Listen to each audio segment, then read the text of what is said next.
So thank you very much. So, many of my colleagues, especially the juniors, say to me, well, I want to be a better surgeon. And I say that to myself as well every day. So how do we get there? So, the residents, they always come to me and say, can I copy your video? I want to learn your surgery. And I tell them, you should watch your own video and critique yourself. You can be your own teacher. So if you look at the video here that my fellow was doing when I was out of the room, well, was the eye centered? Was it in focus? When something happened, I really couldn't see. Sometimes the magnification is so low, I can't tell what's happening. And have you got control of the eye? All right? And what are the events leading up to the complication like you see here? I cannot help her when I cannot see the video. And when she looks at her own video, she'll be astonished how badly centered it was. And second thing is that little things count. And I always tell them 1 + 1 is not 2, it's 3. They add up. All right, so this is the patient's head and face position. If you operate on this patient, you'll find there's difficulty in focusing.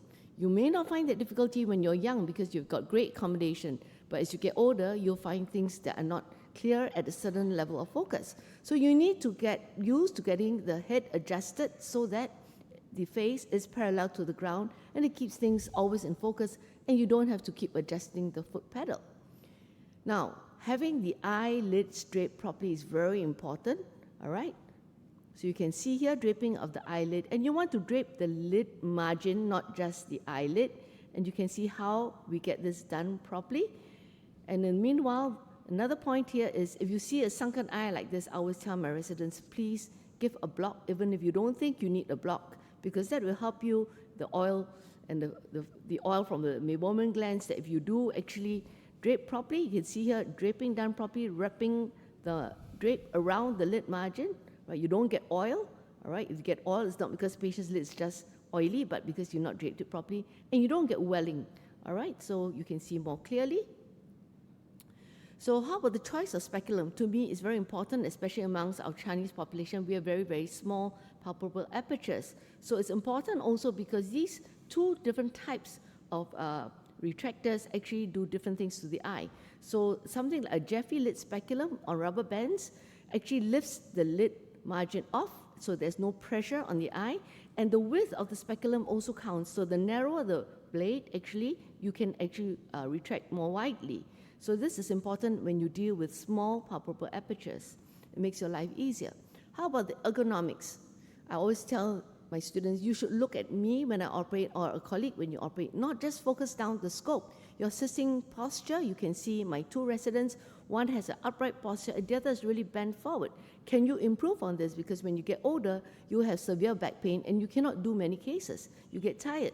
So you want to always adjust the scope so that you can keep your back upright and the eyepiece should be level. And perhaps if you're not that tall, tilting the scope towards you may actually help to save your neck. And also, it's important to keep the eye in the center, and my residents never understand why they end up always pushing the eye nasally. And the reason really is that your eyepiece is too high. You're sitting at too high a position, and that's why you push the eye nasally. All right, so you need to adjust the eyepiece and your seat level to appropriate position so that the eye actually is looking straight up at the scope with your arms relaxed. All right, so you can see, for example, this is my resident. He's looking uncomfortable, and you look at his hand position. He's trying to control the eye position and it's going nasally. All right, so I told him, let me have adjustment for your scope, and let's see how we can do this. So I just got him just a little down, the eyepiece a little lower, so you can see now he's looking straight on. He lowered his seat as well, and now he can drop his hand position. And when he did that, it really helped him to control the eye position better because his instrument's going in at a more temporal position, all right, and he could actually control his eye better without pushing it nasally. So it's important to look at the external view. Sometimes when I'm operating, they're just looking down the scope rather than at the hand. So I look at my students' hands, so you can see how the student is holding his instruments, at what angle, the position, whereas surgeon 2 is putting it more flat, and this is how I hold my instrument. For example, look at the probe. I'm not gripping it, I'm just supporting it, all right? So it can manipulate the phaco handpiece very easily, all right?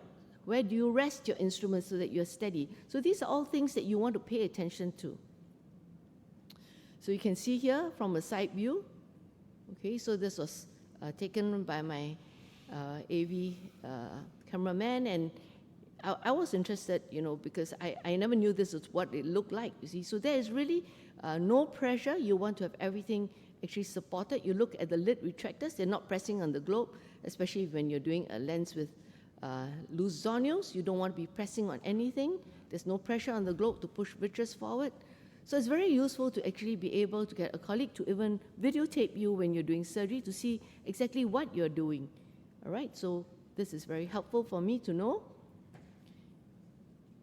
So think about your incisions. Incisions are very key because it is testimony to your surgery for the patient's life. All right, it's important to look at wound construction, the position, the incision size, the shape.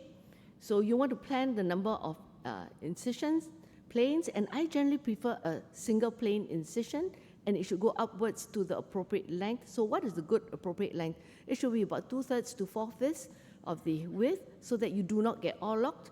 And I like to widen my incision internally so that you have a ability to yaw your instruments without getting all locked and stripping Desm's detachment. So even if you have a very, very high myope, you don't stretch the incision. And this is how I do a self-sealing incision. I use the infusate from the infusion to actually just hydrate the incisions. And you just press it shut, and I never hydrate my incisions if I don't have to.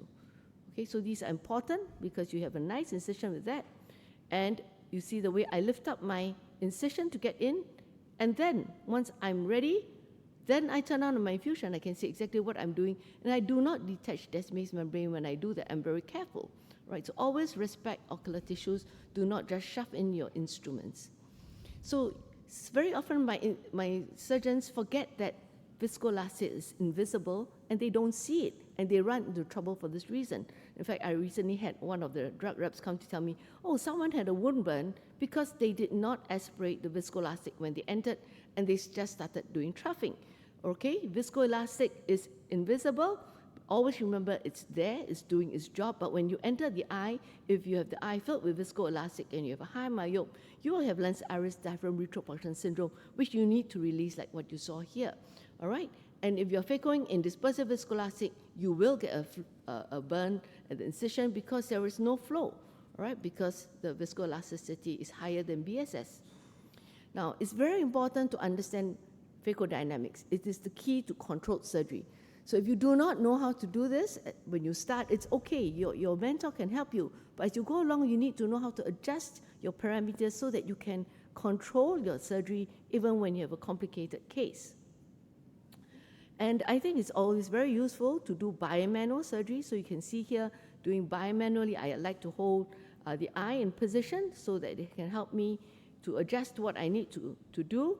All right? If you're using two hands to hold instrument, like many of my junior surgeons, for example, doing a coaxial aspiration of cortex, it's very difficult if I say to you, all right, now you rotate the eye temporarily, the pupil is coming down. How do you get the cortex subincisionally? You are unable to control the eye position because you are using two hands to hold your instrument. But if you had one on the side port, it is not a problem getting subincisional cortex. Okay, you will never catch the posterior capsule, and you can see better when you tilt the eye. So when things have gone wrong, review your video and identify the problem. Remember that small things don't add up, but they multiply. You need to deal with them when they are small. Analyze difficulties, think out the box for simple solutions. Challenging cases are made simple by logically dealing with each issue meticulously. Thank you very much. Thanks, Sun Phaik. Are there any questions to Professor Chee while she's here? We have a minute or two. Otherwise, I will say that I learned two very useful tips just from that, and I've heard this talk before, and one was the incision, where she lifts it up and doesn't get Desm's membrane detachments. I think we all get a number of them if we don't do that, and I certainly just shove my phaco tip in usually, so I'm going to try that. And the second thing is, I'm one of these people who uses one hand for IA and don't have anything in the side port, but it makes total sense because if you're, in most cases, you can actually get the subincisional cortex out without having the left hand tilt the eye. But if you're in difficulty, I think absolutely that having that tip alone is going to save you from one or two ruptured capsules, I'm sure, to have the side port help you, move the eye up, isn't it? Samresh, yes? Quick question. Oh, sorry, When you lady at the enter- back first. Yep, give me a... When you enter without irrigation, then sometimes you get an air bubble. But what I do is I enter halfway with my infusion pots, just half in, half out. I step on the pedal and then I push it in. So she does So- step on just before the final entry. Yes. Okay. So I release the air otherwise- bubble first. Yeah, if you enter without irrigation on, then you end up getting an air Yeah, but I just put it half in, half out, step on the pedal, and then when the eye is firm, then I enter in. Samresh. Just wanted to know your the ergonomics was amazing, but do you rest your elbows on an elbow rest, or you No. don't have any? Okay. No, I rest it on the patient's cheek and forehead. Ah, Yeah. all right. Thank you.